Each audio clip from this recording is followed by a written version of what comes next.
Sabe quando você puxa um fio solto numa blusa e de repente percebe que não é só um fio, é a costura inteira se desfazendo? Sei bem. É a sensação que eu tenho agora, olhando para essa pilha de documentos. São textos que não deveriam existir juntos, sabe? Manuscritos do Egito, grimórios medievais, épicos nórdicos. Textos sânscritos. Exato. Sozinhos, eles são curiosidades. Mas quando você coloca um do lado do outro, um padrão começa a surgir.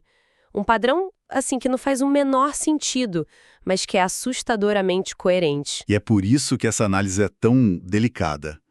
O que temos aqui não são fontes históricas convencionais. Não mesmo. São fragmentos, peças de um quebra-cabeça que alguém, em algum momento, fez questão de quebrar e espalhar. Nossa tarefa hoje não é só descrever as peças. É tentar encaixá-las. É seguir esse fio que você encontrou e vir aonde ele nos leva, mesmo que o destino final desafie tudo que a gente acredita ser real. Certo, então vamos começar pela peça mais chocante, a que serve de base para tudo. A ideia que aparece nos textos gnósticos de Nag Hammadi. Eles sugerem que o mundo que a gente vê, o universo material, não é o que parece, que seria uma espécie de prisão. É isso mesmo. É ainda mais radical do que isso. Eles não culpam uma força do mal, tipo tradicional.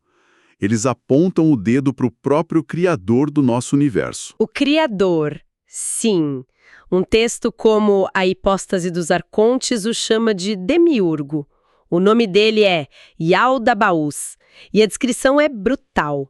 Ele não é o Deus Supremo, mas uma emanação inferior, um Deus menor que nasceu na ignorância. Na ignorância e na arrogância, pelo que eu li. Exatamente. Em sua cegueira, ele olhou para a própria criação e declarou: Eu é que sou Deus, não há outro além de mim. Para os gnósticos, esse mundo material é a obra-prima imperfeita dele. Uma tenebrosa penitenciária, eles dizem. Isso.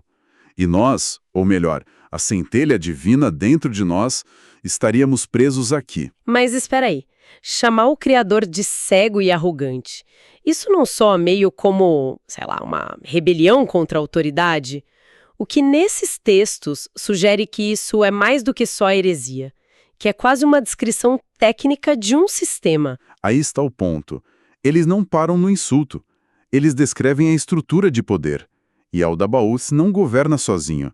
Ele cria uma corte de seres, os arcontes. As autoridades do universo. Isso. Pense neles não como demônios com chifres, mas como os administradores do sistema. Os guardas da prisão, garantindo que ninguém quebre as regras da simulação. Ou olhe por trás da cortina. Exato. A ideia de que o mundo é uma falha e não uma criação gloriosa não é só uma ofensa, é uma revelação que te dá uma nova meta. Não adorar o carcereiro, mas encontrar a chave da cela. E é por isso que esses textos foram caçados com tanto afinco. Ok, se a gente aceitar essa premissa louca de que estamos numa prisão, a próxima pergunta lógica seria: dá para hackear o sistema? Existem manuais de operação? Existem. E é aí que as clavículas de Salomão me deixaram de cabelo em pé. Porque, à primeira vista, parece um livro de feitiços, mas lendo com atenção, não parece um livro de orações. Definitivamente não é. Orações pedem. As clavículas de Salomão dão ordens. É uma linguagem técnica. Impressionante. O texto exige o uso de caracteres específicos em pentáculos feitos de materiais exatos como ouro puro e em horas planetárias calculadas ao minuto. O objetivo é, e eu cito, simpatizar com esses espíritos para comandá-los. E os poderes que eles controlam são menos como milagres e mais como física avançada, né? Muito mais. O espírito Sacriel, por exemplo, não faz chover. Ele governa a transmutação de metais e pode interromper o curso do Sol. Outro, Pomeriel, torna os homens invulneráveis. Isso não é pedir um favor, é inserir um código de comando no programa da realidade. Exatamente. Peraí, isso de manual técnico disfarçado de magia me lembra outra coisa. Aquele texto indiano sobre naves voadoras, o Vimanika Shastra. A gente está falando da mesma tecnologia, só que em continentes diferentes. Exatamente essa conexão que arrepia. O Vimanika Shastra não fala de carruagens de fogo em linguagem poética. Ele fala como um engenheiro. Um engenheiro aeronáutico. O texto detalha especificações para 16 tipos de ligas metálicas que seriam, e a citação é fantástica, inquebráveis, que não podem ser cortadas, que não pegam fogo. Nossa! Fala de aeronaves de passageiros para 400, 500 pessoas. E vai além, listando 32 segredos de operação. E que segredos são esses? Um deles, o Hopakarshana, era a capacidade de obter uma visão de televisão do interior de um avião inimigo. Outro, o Parashabdagrahaka, permitia ouvir as conversas dentro da outra nave. Então a gente está falando de ligas especiais, vigilância remota, espionagem de áudio, num texto sânscrito antigo.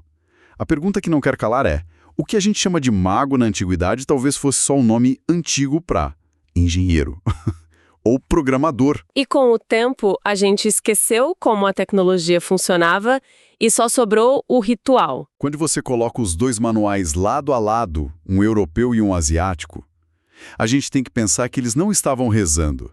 Estavam operando máquinas e manipulando as forças da realidade com uma ciência que nós perdemos completamente. Certo. Então temos uma realidade que talvez seja uma prisão e manuais para manipular as regras.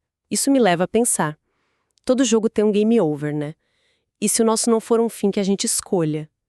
Vários textos parecem tocar nisso, na ideia de que a nossa civilização pode ser resetada. É o que a Bíblia de Kobrin sugere. Sugere é pouco, ela praticamente grita. O Kobrin, que seria um conjunto de textos egípcios preservados por druidas celtas, é explícito sobre um evento cíclico. Ele descreve um corpo celeste chamado O Destruidor. As descrições são aterrorizantes. São vívidas, falam sobre o grande corpo de fogo com uma cabeça brilhante com muitas bocas e olhos. A passagem dele rasga os céus, faz a terra se inclinar, os mares transbordarem. E causa uma grande catástrofe sobre a humanidade. E o mais assustador é que o texto insiste que isso não é um evento único, é um ciclo. Um ciclo. E que a última passagem aconteceu há cerca de 3.600 anos. É de arrepiar. Você lê isso e é impossível não pensar em asteroides, no planeta X, Nibiru. Todas essas teorias que circulam hoje. Parece que a gente só está redescobrindo um medo muito, muito antigo. Exatamente. E esse medo não estava só no Egito, de forma alguma. Se você for para o outro lado do mundo, para a mitologia nórdica, na Edda poética, você encontra a mesmíssima história, só que com outro nome, Ragnarok. E os detalhes são os mesmos, idênticos. A Edda diz: o sol ficou escuro e a terra afundou no mar. As estrelas brilhantes caem do céu. Chamas saltam alto sobre o próprio céu. É a mesma descrição. E o mais incrível é que, assim como no Kobrin, não é o fim definitivo. É um reset. É um reset. A profecia do Ragnarok termina com uma visão de esperança. Agora vejo a terra, mais uma vez, levanta toda a verde das ondas de novo. Duas culturas, separadas por milhares de quilômetros e séculos, descrevendo um mesmo evento de reset cósmico. Isso não pode ser coincidência. Será que é uma memória coletiva de um trauma real que foi varrido da nossa história oficial? É a explicação mais plausível. Uma memória traumática tão profunda que foi codificada em mitos e profecias como um alerta, um aviso sobre um ciclo que está destinado a se repetir. Essa ideia de reset é aterrorizante, mas também implica que a realidade tem uma estrutura, um código que pode ser reiniciado. Exato. E se dá para reiniciar, dá para ler o código-fonte. Isso me leva talvez ao texto mais abstrato de todos, o Sefer Yetzirah. O Sefer Yetzirah, ou o Livro da Criação, é um dos textos mais enigmáticos que existem. Ele propõe algo inacreditável, que o universo não foi criado com matéria, mas com informação. Foi um ato linguístico. O ato linguístico. Como assim? O texto diz que Deus criou tudo usando 3 livros, com número, livro é história. E a base de tudo, o código-fonte do universo, seriam as 22 letras do alfabeto hebraico. Ele afirma: ele as gravou, as esculpiu, as pesou, as permutou, as combinou e com elas formou a alma de tudo que foi criado. Ou seja, as letras não são só símbolos. Elas são os blocos de construção vibracionais da própria realidade. Ok, a ideia de que letras hebraicas formam o universo parece poesia, misticismo puro. É bonito, mas difícil de levar a sério. Só que o que me chocou foi encontrar um eco disso, de uma forma bem controversa, claro, num laboratório no Japão, com algo tão simples como a água. Falo das experiências de Masaru Emoto. A controvérsia em torno de Emoto é grande, mas o que ele alegou ter encontrado é um espelho perfeito do que o Sefer Yetzirah diz. Ele pegava amostras de água, expunha a diferentes estímulos, palavras, músicas, pensamentos, e depois as congelava para fotografar os cristais. E os resultados são famosos. Água exposta a palavras como amor ou obrigado formava cristais lindos, simétricos. Enquanto a água exposta a palavras como eu te odeio ou seu idiota gerava estruturas caóticas, disformes, ou nem sequer formava cristais. Então o que isso sugere é que a matéria, na sua forma mais básica, responde à frequência, à vibração, à intenção que está codificada na linguagem. Exatamente o que o Sefer Yetzirah propôs milênios atrás. É como se a realidade, na sua essência, fosse programável. É como se tivéssemos encontrado o código-fonte. E a nossa linguagem, a nossa intenção focada, é a interface de programação. Nós estamos constantemente escrevendo e reescrevendo o código da realidade, mesmo sem perceber. E isso nos leva ao clímax de tudo, porque se a realidade é um programa, escrito em código que pode ser resetado, a pergunta de $1 milhão é: tem como escapar? Tem um glitch, uma saída de emergência? E foi aí que eu li o segundo tratado do Grande Sete, e, sinceramente, eu precisei ler umas 3 vezes para acreditar. Esse texto gnóstico apresenta a crucificação de uma perspectiva que é dinamite pura para 2000 anos de teologia. Vira tudo de cabeça para baixo. A história é contada em primeira pessoa, por uma consciência que observa tudo de cima, como se assistisse a um espetáculo. E ele descreve a crucificação do corpo físico como uma ilusão, um truque, encenado para enganar os arcontes. Os guardiões da prisão. Exatamente. A passagem central é de arrepiar. Ele diz: minha morte, que eles acham que aconteceu para eles no engano e na cegueira deles, pois eles pegaram o homem deles para a morte deles. Peraí, então. O texto está dizendo que eles pegaram a pessoa errada? O que está na cruz não é quem eles pensavam que era. Exato. A consciência espiritual observa tudo de cima e diz que ria da ignorância deles, enquanto um substituto carnal, que o texto chama de o primogênito na casa dos demônios, sofria na cruz, o verdadeiro ser espiritual estava livre. Observando o teatro. Isso. Não é uma reinterpretação, é uma inversão completa. O maior símbolo de sofrimento físico é apresentado como a prova definitiva de que a prisão material não tem poder algum sobre a centelha espiritual. É a piada final contada para os guardas da prisão. O hack supremo, a fuga da Matrix, a demonstração de que a morte é só mais uma parte da ilusão. Meu Deus! Então, vamos juntar as peças. Temos a realidade como uma prisão. Temos manuais e tecnologia disfarçados de magia. Avisos de reset cíclicos. A descoberta do código-fonte do universo. E, finalmente, a história de um glitch no sistema, uma fuga. E a pergunta que fica martelando é: por quê?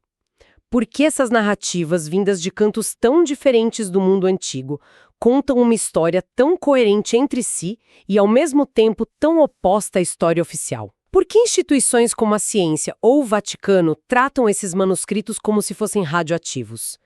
Talvez a resposta seja a mais simples e a mais perigosa. Se essa história for verdade, o poder não está com eles, está conosco. Ela nos redefine.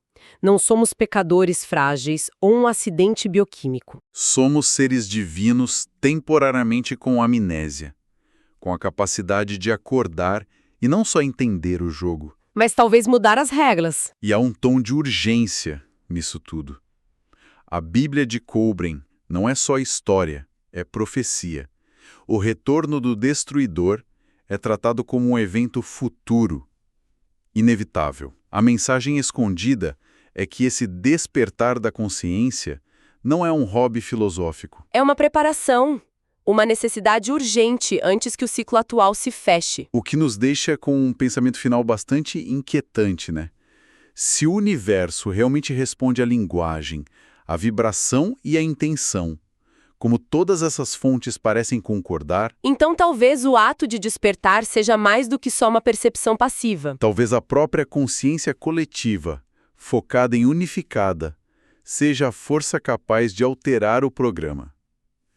A verdadeira questão que esses textos nos deixam não é se a história vai se repetir. É se, dessa vez, a humanidade irá estar desperta o suficiente para reescrever o final.